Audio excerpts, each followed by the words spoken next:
Mr. Charlie Next. Well, it's Sissy. Baba Chalo. You know what I'm saying? Tichivapa manotsi manyama. Ndoda kutaura newe mwanasikana. Imbondipa nguva ndipe mukana.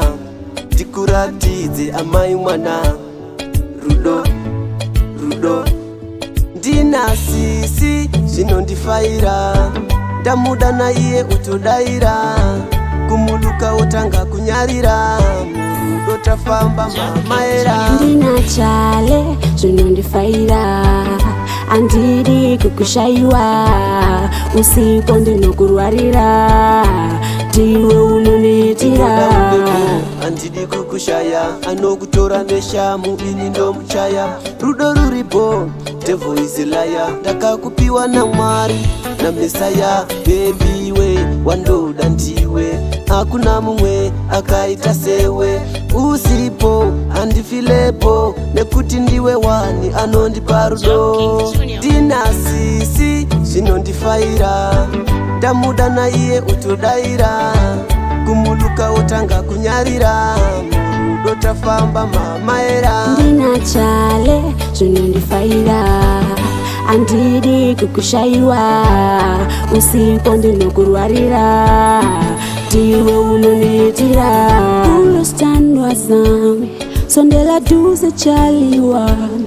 Niwe umire pa moyo wami. Urere pa moyo wami. Ndoda iwe chete. Nakakupiwa na ishe iwe.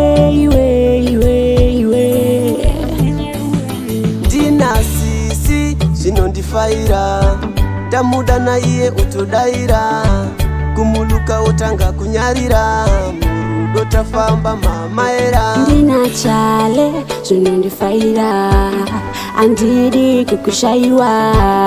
Usiku ndinokurwarira. Ndiwe unonitira. Andidi kukushaya. Anokutora neshamu ini ndomuchaya. Rudo ruripo, devil is a liar. Ndakakupiwa na Mwari na Mesaya. Baby we, wandoda ndiwe. Hakuna mumwe akaita sewe.